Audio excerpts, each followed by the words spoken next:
It's time for Two Guys and a Goalie with Dustin Nielsen, Matt Cassian, and the goalie, Joaquin Gate. Happy Monday, everyone, and welcome to another episode of Two Guys and a Goalie. Nielsen, Cass, and Gage, you're back with you once again. As always, Two Guys and a Goalie presented to you by our partners at CoolBet. Sign up for an account today. Use the code 2GUYS, the number 2, and the word guys, and you can start to get ready to place all those hockey futures bets. There's going to be a ton of those kicking around. Look at the shit-eating grin on Gager with race week this week. Summer break is over, Gager. I can just tell the energy from Formula One is radiating off of you. It's I can't wait. It's been way too long. I remember last year kind of feeling, but it's completely different this summer, Dusty. And like you said, 3 races in a row. So definitely going to be able to get the F1 fill over the next month. I'm just about to update my roster too. Good. Value of my team is up to about 105.7 million. So I have some significant space. Actually, made a couple of smart moves at the start of this break. Generate some additional budget space there, and now I'm navigating back to where I want my roster to be, which is going to be interesting. I feel like there are layers to this that I have not dove into yet. I mean, I basically pop in and go, oh, bonus driver, click, perfect. I think I've made one change to my lineup. I've got a nice little setup, so I'm trying to track you down, Gager. You're next on the list. I might have to get a little bit. Well, we'll see what happens, but I've tried some different strategies in my other pools that worked out quite well. So we'll see how it goes. All right, we've got lots to get to. You guys will be, go ahead, Cass. I was going to say, you guys are going to be seeing me running with Verstappen and Hamilton and Leclerc all on the same team because I can afford it. That's brilliant. Absolutely brilliant. That's some fine work right there. Okay, we didn't have an episode late last week. I was traveling and stuff. We couldn't make her work. Plus, it's the middle of the summer. However, we do have some news since we last had an episode, and that is Nazim Kadri signing 7 years with the Calgary Flames. Cass, considering the spot where you're like, Tkachuk, he's an RFA, but he's not going to be back, and Johnny Gaudreau's not going to be back, and now the Flames sit here with Kadri, Huberdeau, and Mackenzie Weegar. That's some fine work, but what do you think of Kadri being a fit? As a huge piece for the Calgary Flames. I mean, you lose the edge that Tkachuk has, and I think that's probably where this came in. Is they wanted to replace some of that. They wanted to get some of that nastiness in their game from their forward group, some of that difficult to play against, and he brings it to the table. Now, the big question is he going to be able to replicate the type of point production he did last year? Without having the additional same quality of forwards or the depth of forwards that they did before. But overall, the job from Calgary was pretty stellar to get these two guys in based on the situation that they were in. More money than I would like to pay Kadri, probably a little bit more than he was worth. I mean, I kind of pegged him at that 6 to 6.5 range, really, for a longer term deal. So he's a little bit more expensive. But I mean, it's pretty big moves by the Flames. I'm pretty impressed with them. Certainly will make for an interesting battle of Alberta. That's for sure. Gager, with what they've done with Kadri, Huberdeau, Weegar, they were a really good team last year. So are they close to that? I mean, they're a different team. Could they possibly be better? Because their blue line, which was already solid, should definitely be better with what they've done. Like, do you view Calgary as, let's just say, just as good as last year? Oh, I think it's better, Dusty, to tell you the truth. I like what they've done just with the addition of Kadri and still getting that sandpaper and the ability to get under the skin of the opposing team. That's we've talked about that type of skill, and I think that's why we had Tkachuk so high in our list of starting a franchise, right? He has the je ne sais quoi of a hockey player. So I like that, and I try to think if we look at Johnny Gaudreau, and I know Huberdeau hasn't had the same type of the same thing with playoff success, but just personally right now, I kind of feel like Huberdeau's a better player suited for the playoffs than Johnny Gaudreau. Is a little bit smaller in stature and doesn't get, there's not a lot of aggressive play, where Huberdeau, when you watch him, he wins a lot of those battles in the corners too. His game's all over the ice. So, and Weegar on the back end. I mean, I think they're better on D, and they've had to do something. I think they had to because looking at the landscape, probably going up against the Oilers again, and let's face it, without those massive efforts from Draisaitl and McDavid in the playoffs, that series is probably a little bit closer. Those guys played at a level that was absolutely ridiculous. But the Flames, I think, going into this season, are a better team than they were at the start of last, which is a really good hockey team. I tweeted out, I asked a question just a few moments ago if the Flames would be a more difficult out in the playoffs this year than they were last year. And somebody replied and said, are we talking before or after the Kadri suspension? Yeah. Shit, that's well played, man. That's well played. That's pretty good. Do you remember, like, the one thing that I thought about? Sorry, go ahead, buddy. Remember when I think it was over the last couple of years, Kadri did an unbelievable job against McDavid in the playoffs, right? Like during the regular season. Sorry, like he was able to shut him down quite well when McDavid was going nuts at averaging like 3-4 points a night and then getting completely shut down when he went up against the Leafs. So that's another thing that I can't wait to watch this season. And unfortunately, it's not enough times. I don't know who's scheduling these things, but we need more battles of Alberta throughout the season, I think. And to see that kind of matchup of Kadri and McDavid going up against one another, that's a great matchup to watch. Cass, what do you think about the way they built that with Kadri there, and obviously the ability to get under the skin of a few guys? Like, I don't want to sit here and say Calgary really wanted Kadri because they know they got to go through the Oilers, but part of me feels like they really wanted Kadri because they know they have to knock off McDavid and Draisaitl at some point. Well, regardless of who you're playing, you're gonna have to knock off McDavid or Draisaitl. You're gonna have to knock off McKinnon. Like you have guys in your division, depending on health, Eichel, Stone, like in Vegas. Like you're gonna have high quality players. You're gonna have to have matchups against. It's gonna be a really tough division. LA is gonna be a lot better this year in the West. Like not even just division, just the entirety of the conference is gonna be way better. Yeah. You're going to have a couple teams to go through that are going to have elite centers with elite skill. And if you have a guy that can not just lock guys down, but produce some offense on top of that as well, that's an invaluable thing. So I think they're looking at this and saying, like, and really they are, like, we're going to be a defense first team. We're a Sutter team, going to be a defense first team. And he's a guy that's going to be able to help us do that and help us in the offensive zone. Not only were they looking at Edmonton, I think they were looking at all the teams, and it does make them better. Again, came at a pretty hefty expense, I think, for a long time. Probably not going to like the last 4 years of that contract, 3 years of that contract, but for the first couple of years, he's going to be an impact player for that group, I think. And it certainly makes them a tougher out in the playoffs. Very interesting strategy for Calgary here because, we're thinking, if they lose those two guys, maybe it's not full-blown rebuild, but they're not what they were, and they've gone out and they've certainly remained competitive.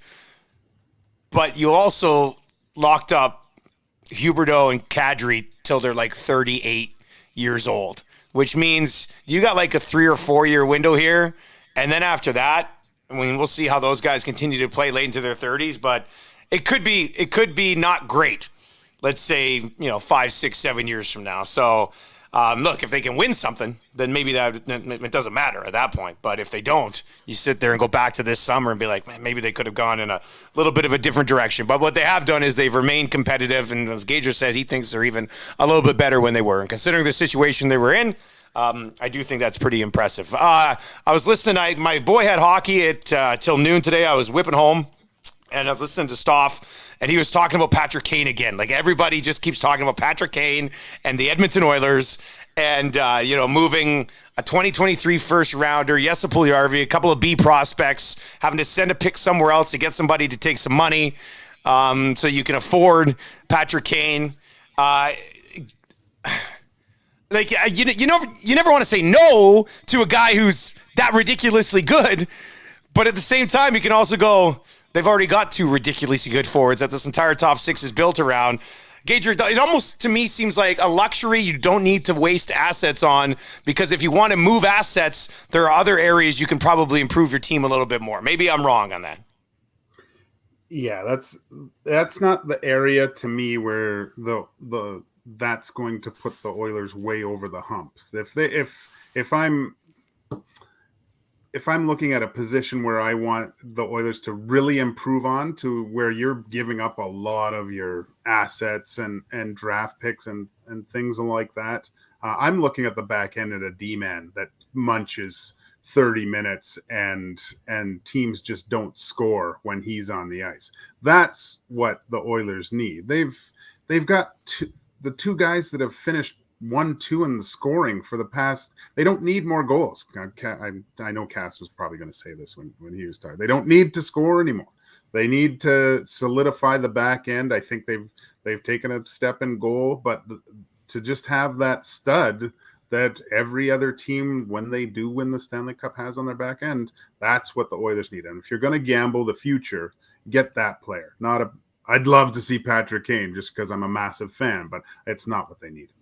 No, they need a right shot D-man. They need a right shot D-man. They don't need, as Gager said, he basically took the words right out of my mouth. They don't need more goals. They need to stop them from going in the net. You know, why was Campbell such a big part of what they needed to do this offseason? Well, because they needed to shore up the goaltending. And, you know, they still do need to shore up, or they could shore up that defense a little bit. And you know, you're banking a little bit on Bouchard taking a big step forward this year, which is good, you know, and hopefully he does. But if I'm going to try to, you know, move heaven and earth to make something happen, I'm trying to bring in a D-man before I'm bringing in Patrick Kane. Now, that type of player might not be available, and maybe that's where the speculation is here, is like Kane is available most likely for a trade, so maybe you do actually have some outside chance at getting him. But yeah, I mean, I would rather sell the farm for a defenseman. With that being said, I know. Sorry, last thing. If you're not selling the entire farm to make it happen, and you are in a win now mode, and the Oilers, they're in a win now mode, if the price is right and you can make it work. And there's no defenseman available, is what you're saying. And there's no defenseman available, then do it. Like, if it doesn't hamper you from being able to try to still get that defenseman, and it is there, and you can make it happen, then I would do it. Like, how dangerous is that to add to your top six? You know, I just kind of worry from a perspective of a lot changes between now and the deadline, right? If Darnell Nurse is hurt, your blue line's screwed. And if you've given up a first-round pick already in the summer to get Patrick Kane, what are you doing at the deadline to go out and bring in? Like, I would like the ability to have, as Low Tide always says, my powder would be as dry as possible heading into that deadline, because then you'll know the health of the current players. You might be able to find a defenseman at the deadline. The last thing you want is not being able to do that because you've, you know, given it all up to bring in Kane. So I think you kind of have to, the Oilers blue line. We've already talked about it. If Bouchard takes a step, that's good. Kulak, Ceci, they're one injury away from having like a significant problem on the blue line. If their blue line stays healthy all year, that's great. If there's one or two injuries, man, you're going pretty quickly to a bunch of young guys who have essentially no NHL experience. So I think for those reasons, I'd like to have these assets around to move for a defenseman at some point during the season. But it's a fun discussion to have in late August. Let's just say that they're in a spot where you could even see Pat Kane saying, yes, I'll come there because of McDavid and Draisaitl and what they did last year. So that alone is a pretty nice step in the right direction. All right, boys, this kind of ties into what we're talking about right now, because we're going to talk about two of these guys for sure. And it is the final five, the top five for our franchise 32. And we've been going through this pretty much the entire month of August. It's been a fun discussion. It's led to some really good debates. We're going to wrap it up here today, and still not having Svechnikov on this list does tick me off somewhere a little bit down the line. There's some other very good players, some older guys, like late 20 guys who certainly could have made this list. But the franchise 32, and of course, 2 Guys a Goalie, is brought to you by CoolBet. The top 5 does look like this. If you're watching, you can see. If you're listening to the podcast right now, number 5 is Leon Draisaitl. Number 4 is Austin Matthews. Number 3 is Nathan MacKinnon. Number 2 is Cale Makar. And number 1 is Connor McDavid. Cass, let's throw it to you first on this one, buddy. What, if anything, really jumps out to you about the top 5? Yeah, I had Leon slightly lower on my list. I had him outside of the top 5. I had him actually sitting at number 8. Now, I don't begrudge him being number 5. I think he certainly could deserve to be there, but that jumps out at me. And I had McKinnon and Matthews ahead of Makar as well. I had Makar number 4. Going into this. I know in my list, and as you guys have noticed, I've heavily skewed towards defensemen in a lot of areas. However, right at the tippy top here are guys that I think are game changers more than that. That's why I was surprised that you had Makar below those other 2 guys. I mean, Gage and I are pretty high on him. McDavid, McKinnon can take over games. They can win you playoff series. They can do things that no one else can. And Matthews does that in a way with goals. And I harp on him all the time, and I rip on the Maple Leafs all the time because I love to, and because they're all unnecessary with the amount of the blinders that they put on with those guys. But he is a world-class elite talent that is still young, that just scores goals like nobody else scores goals. So he's not the number 1 on my list, but I put him in front of Makar because as much as you need that cornerstone D-man, and I think you do, if I had the opportunity, one of those 3 guys, when I really sat and thought about it, I'm still taking all 3 of those in front of him. And maybe that's me just being emotional about it and not doing statistical digging into it too much. But I'm just like, McDavid can win me a cup in a series. McKinnon can win me a cup in a series. Matthews, I think, has the ability to do that too. Not that Makar doesn't, but I don't know. There's just something about those forwards. They just get me in this right at the top. Gager, where do you come out on this? You had Makar at 2, and I think I had Makar at 2. Yeah, I had 1, 2, 3 the same. I had the 2 Tampa Bay Lightning players with Vasilevsky at 4 and Hedman at 5. So my top 5. Matthews, I had Matthews at 11. So it's a little high. I realize that. But if I just look at these 5 players that we have here, Dusty, all of them have proven themselves in the playoffs to be massive difference makers at certain points. And it's not like Matthews hasn't played in the playoffs at all. And I know he scores like crazy in the regular season, and it's amazing. But these guys have dominated not only with skill, but with their physicality as well. And I haven't seen that with Austin Matthews in the playoffs, where he has actually dominated at the most important time of the year. And I need to see that if I'm going to start out with one of my top 5 franchise players. And there's already some sort of a track record with him that I've seen. I haven't seen it yet. I'm taking one of these guys for sure before Austin Matthews, because I haven't seen him take that game to the next level where, I mean, people are comparing him to Connor McDavid, and we all saw what Connor was able to do in a few rounds where he just dominated completely. Makar the same way. McKinnon's done that. Even Leon on one leg has played better than Matthews in the postseason and done things that are record breaking. So I have no problem with it, but I just that's why I guess I just wanted to explain why Austin's not in my top 5. Is this where Draisaitl belongs on this list, or is this 3 guys in Edmonton who view him this way, or is this like?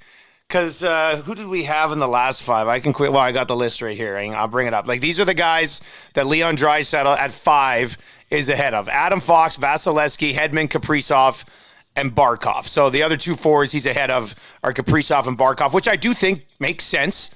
But I still look at it, and I know there'd be some Oilers fans who are like, how's Draisaitl not ahead of Matthews? Like, look what he's done. And I mean, I kind of could get that a little bit as well. And Gager, you did have Draisaitl ahead of Matthews on your list. And I think I had them one right behind each other. It was very close. But Gager, do you view that? Is this where Draisaitl belongs on this list? He gets a bump for sure, Dusty. I think if we if you were to replace him with, say, Barkov, because I had Leon at 6 and I had Barkov at 10. So if you're and I find them kind of similar players, but I think quite possibly if we were able to see Barkov more, we probably would have flip-flopped them a little bit. We're just able to see Leon do what he does when at certain points throughout the year when Connor maybe isn't playing as well. Sometimes that slack is picked up even more so by Leon, right? So, I mean, the guy's a Hart Trophy winner too. We saw what he did in the playoffs again. I say with one leg. There's just a lot there. Greatest German hockey player ever. I think he's where, I don't know, top 5. He probably gets in there because we're from Edmonton, but I had him at 6, so I don't have a problem with it. Cass, he definitely gets in because of Edmonton. He definitely gets in because Edmonton for us. I had him at 8. I think he's a top 10. Like, it's not like I have a problem with him making the top 5 here, but I wouldn't have him in my top 5. I didn't. You only had one other forward ahead of him. You had Kaprizov ahead of him on your list, I think, didn't you? I had Kaprizov ahead of him, and Adam Fox, and then another defenseman in Roman Josi. So I had a couple guys that I still had in front of him, 2 defensemen, 1 forwards. So he's really valuable. Just to make a top 10, you have to be. But yeah, he gets a little Edmonton bump, a little bit. I think most people around the league, if they were doing it, like, he probably slides down to that 10 to 15 range. But we're in Edmonton. Which is funny because when I see those lists out of the market and he's like 9th, I'm like, what are you doing? Draisaitl's way higher than that. So, like, it's kind of a weird spot. But I mean, if you look at what he's done, he's ridiculous. He's putting up 55 seasons. Like, it's how many guys are doing that? So I think he's probably maybe 1 or 2 spots higher than where other places might have him. But I think he belongs right there in the conversation, just behind McDavid, McKinnon, and Austin Matthews in that spot. Okay, here's a fun little game to play. We just watched the World Juniors wrap up. We'll get to that in a second. If Connor Bedard was eligible to go on this list somewhere in the 32, people bill him as kind of the next great player, and you can see it certainly in flashes at an event like the World Juniors and what he's done in the Western Hockey League so far. Are we slotting him in like 10 to 15 range or 15 to 20 range, or is he not on the list at all? Is he higher? Like, what would you do? Because this time next year, he still wouldn't have played a game in the National Hockey League, but he would have been drafted by a team. So we'll have to see where that sorts it out. But Gager, what do you think? What would you do with this guy? Gosh, that's a good question, Dusty. It's tough because like you said, you see these flashes and Cass, you probably went to some Pats games, so you probably saw him play a little bit more, but you just see some greatness there. And even at the World Juniors, some of the goals that world-class release that this guy has, I'm trying to figure out what type of player, like NHL player, he's going to be, like a comparable to what he looks like, because he's not huge in stature. He's quick, but I don't think he's fast. I mean, there's a lot to go on. I mean, even if we look back at like Connor McDavid when he played World Juniors at 17, it's not like he dominated the tournament. He was quite good, and I think it was kind of the same flashes of things that happened, right? So I would, just because of what he's done, and I have him 10 to 15, Dusty. I think I would slot him in, just because as of right now, I just don't know what, and I haven't seen enough. I don't know what type of player translates for him into the NHL. I'll just quickly say before we cast, I think it's a good question on like what is the comparable for him, right? Like, I do wonder I haven't watched him enough, and it's tough watching guys in World Juniors when they're on stacked lines against weak competition and trying to be like, oh, if that's what he's going to be. So, Cass, I don't know if you got a take on this, or people are already talking about it out there, but where do you come on Bedard? I mean, I probably would slot him in my 15 to 20. Okay. probably in that 15, probably close. And once to again, this 20 is before range. he's even played a This is game. Like, before that's he's even how played a highly game. we're talking about him. Yeah. I've watched him, got a chance to watch him a bunch of times this year.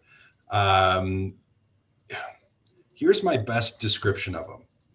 So he's like a cross between, I would say, between like a Kucherov and a Crosby. That to me, that's kind of what strikes me. So he's got an unbelievable release, great shot. I think he's, at this time, looking back, he's better at this point in time than Crosby was at his same age point in time at scoring off the rush. So where Crosby is unbelievable, like he's so good, and one of the best in the league at spinning off of players and generating offense in zone. So a team has puck possession in zone. Crosby's so good at generating offense, where like a McDavid style player is he generating off the rush primarily. Like that's where he does a ton of his damage. Kucherov is a little bit of both, and I think Bedard kind of is a little bit more from a size standpoint to how he plays in the offensive zone, like a Kucherov than a Crosby. So still really good at spinning off of guys, not as big of a body. Crosby, very, very thick, gets really low, really, really, hefty for his height. Bedard obviously isn't there yet, but has the ability, I think, to produce some pretty amazing things in the offensive zone. So yeah, people have called him and are calling him a generational talent for a reason, and it's not because he's just okay. They're pretty clear cut. Number one, has the potential to change teams. Now there's still risk of injury. There's still risk of what if he all of a sudden doesn't pan out or something goes sideways, which is where I wouldn't be picking him over 15 because you just, you don't know that yet. Now next year, after we've seen him another year, he's grown another year. Maybe he slots in there a little bit higher depending on what happens, and we'll just have to see. But yeah, he's pretty unbelievable.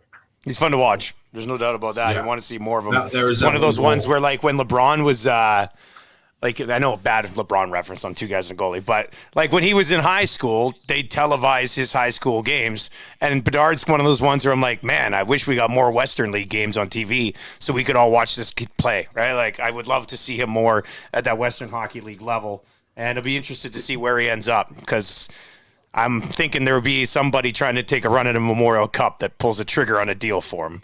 I think that would probably make sense, but we'll see how that one sorts itself out. What's that? Did you guys have? Watch Kamloops do it. I was just going to say, I think that's the one that's kind of been speculated already. Yeah. Yeah. Puts him. Did you guys have Sidney Crosby on your list? Nope. I also did not have Alexander Ovechkin on my list. Me neither. Yeah.